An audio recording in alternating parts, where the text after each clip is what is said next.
Good morning, সুপ্রভাত। কেমন আছো সবাই? নিশ্চয়ই খুব খুব ভালো আছো। আমরাও খুব ভালো আছি।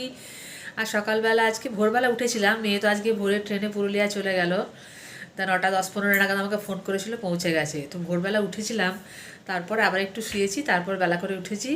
উঠে বাসি কাজকর্ম সব কমপ্লিট করে ফেলেছি। আর এদিকে আমি গ্যাসে রান্না বসিয়েছি, ইন্ডাকশানে দুধ গরম বসিয়েছি যাতে তাড়াতাড়ি হয়ে যায়। তার কারণ অনেকগুলো জামা কাপড় কদিন ধরেই জমা হয়ে আছে, সেগুলো আজকে কাচবো ভাবছি। ওই জন্য ভাবলাম রান্নাটা সেরে নিই, তারপর কাঁচা ধোয়াগুলো করবো। আর ওর বাবা চপ বেগনি নিয়ে এসেছিলো, আমাদের জলখাবার খাওয়া হয়ে গেছে সবাইকারই। ছেলেও মুড়ি খেলো, আমিও খেলাম, ওর বাবাও খেয়েছে। তো এরপর আমি আগে রান্নাটা কমপ্লিট করে নিই, তারপর কাচাকাচিগুলো সেরে নেবো। বেশি বেলার দিকে কাচলে আবার শুকোবে না, এখন এমনিতেই 11:10-15 বেজে গেল। তো আমার সব রান্নাই হয়ে এসছে, শুধু ভাতটা হচ্ছে, ওটা হলেই হয়ে যাবে। তো চলো রান্নাটা আগে কমপ্লিট করে নিই। রান্না বান্না কমপ্লিট হয়ে গেছে। আজকে রান্না করেছি মুগের ডাল, বাঁধাকপির তরকারি, আলু সুদ্ধ, ডিম ভাজা। রান্না করে ছাদে গেছি, ছাদে গিয়ে জামা কাপড় কেচে ধুয়ে শুকোতে দিয়ে চলে এসেছি। ঘরের ভেতর ঠান্ডা লাগছে, আর ছাদে থাকা যাচ্ছে না। আজকে রোদটার বেশ ভালোই জোর আছে, জামা কাপড়গুলো শুকিয়ে যাবে নিশ্চয়ই।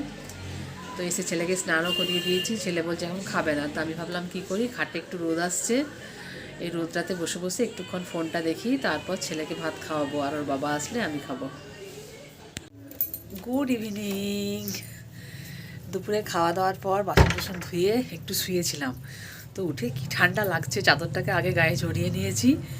তারপর চা করলাম, সবাইকে চা দিলাম, আমিও চা খেলাম।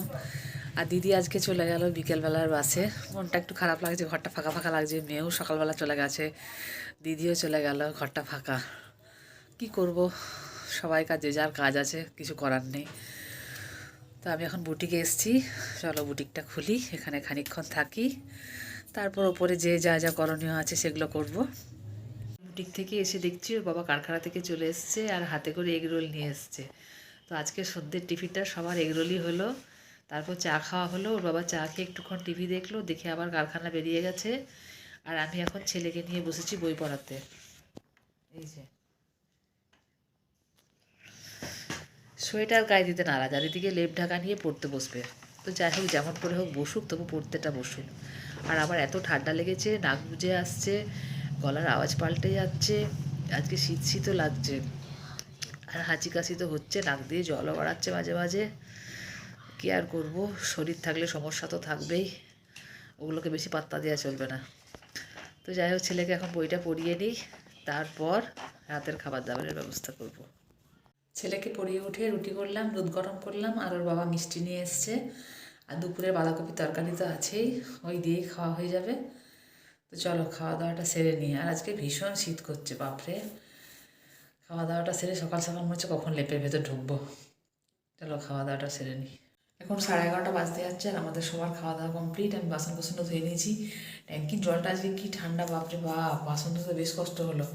তবুও আমি তো রাত্রিবেলায় বাসন ফেলে রাখি না, ধুয়ে নিই। ওই জন্য বাসন কোসন ধুয়ে নিয়েছি। সবাই বলছে আজকে খুব ঠান্ডা, আর ঠান্ডাটা একটু বেশি আছে। তো ছেলেকে বুঝতে দিয়ে দিয়েছি, ও খাওয়া হয়ে গেছে।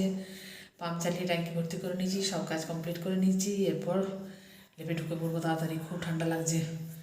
ঠিক আছে, আজকে তাহলে ভিডিওটা এখানে এন্ড করছি। সবাই খুব খুব ভালো থেকো, সুস্থ থেকো, হাসি খুশি আনন্দ থেকো।